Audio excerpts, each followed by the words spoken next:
Viewers, আসসালামু আলাইকুম। আশা করি সবাই ভালো আছেন। আল্লাহর রহমতে আমিও ভালো আছি। নতুন একটি ভিডিও নিয়ে আসলাম আপনাদের সামনে। আজকের ভিডিওর বিষয় হচ্ছে, আমাকে অনেকেই প্রশ্ন করে আমার 150 সিসির একটি বাইক থাকতে কেন আমি আমার এই 80 সিসির বাইকটা রাইড করি। আমি আমার সেই প্রশ্নের উত্তরগুলো আজকে দেব। 3টা জিনিসের কারণে আমি মূলত আমার এই বাইকটা রাইড করি। তার 1 নম্বর হচ্ছে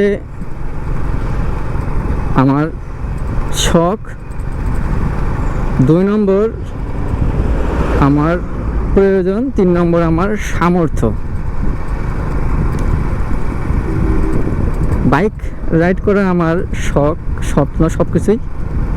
সেই থেকে আমার 150 সিসির বাইকটি কিনা, এবং ওই বাইকটা শুধুমাত্র আমি আমার ট্রাভেলের জন্য, এবং যখন আমি লং ড্রাইভে যাই, লং রাইড করি এবং বিভিন্ন জায়গায় ঘুরতে যাই, শুধুমাত্র তখনই আমি আমার 150 সিসির বাইকটা ব্যবহার করি। তাছাড়া আশপাশে ছোটোখাটো জায়গায় মাঝে মাঝে বের করি। অর্থাৎ 150 সিসির বাইকটা হচ্ছে আমার শখ। 2 নম্বর পয়েন্ট হচ্ছে আমার প্রয়োজন। এই বাইকটা হচ্ছে আমার প্রয়োজনের একটা বাইক। আমি আমার প্রয়োজনের সমস্ত চাহিদাগুলোই মিটিয়ে থাকি এই 80 সিসির বাইকটি দ্বারা। আমি যেহেতু একটা ছোটোখাটো জব করি, আমি একটি বিদ্যালয়ের সহকারী শিক্ষক।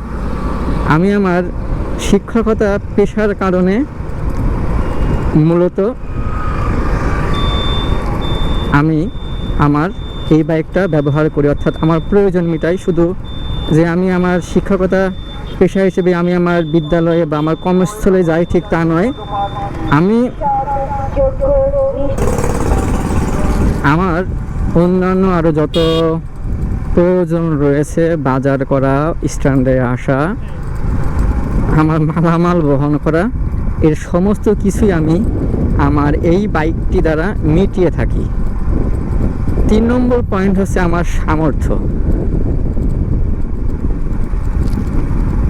এখন আমি যেহেতু একজন টিচার, নিশ্চয়ই একজন টিচার হিসেবে আমার সামর্থ্য কিন্তু এমনটা নয় যে আমি অলওয়েজ 150 সিসির একটি বাইক রাইড করব। এবং 150 সিসির একটি বাইক রাইড করতে যেয়ে অলওয়েজ যখন 150 সিসি একটি বাইক রাইড করব, তখন আমার তার তেল খরচও বেশি, তার মেইনটেনেন্স খরচ বেশি, তার মোবাইল খরচ বেশি, সমস্ত কিছুই বেশি। এখন আমি যেই টাকা বেতন পাই, সেই টাকা যে শুধু আমার ওই বাইকের পিছনে যদি অপচয় করে ফেলি, তাহলে আমার জন্য আসলে সব কিছুই কঠিন। এবং এই চিন্তা ভাবনা থেকেই আমি আমার এই 80 সিসির বাইকটা রাইড করি। আলহামদুলিল্লাহ, আমার এই বাইকটা আসলে আমার মনের মতো। আমার প্রয়োজন, আমার শখ, আমার সামর্থ্যর সমস্ত কিছুর চাবিকাঠি এই বাইক। তবে এই বাইকটার জন্যই আমি আমার শখের বাইকটাকে যত্নে রাখতে পারি, সত্য বলতে। নিশ্চয়ই আপনারা আপনাদের প্রশ্নের উত্তর পেয়েছেন। ধন্যবাদ।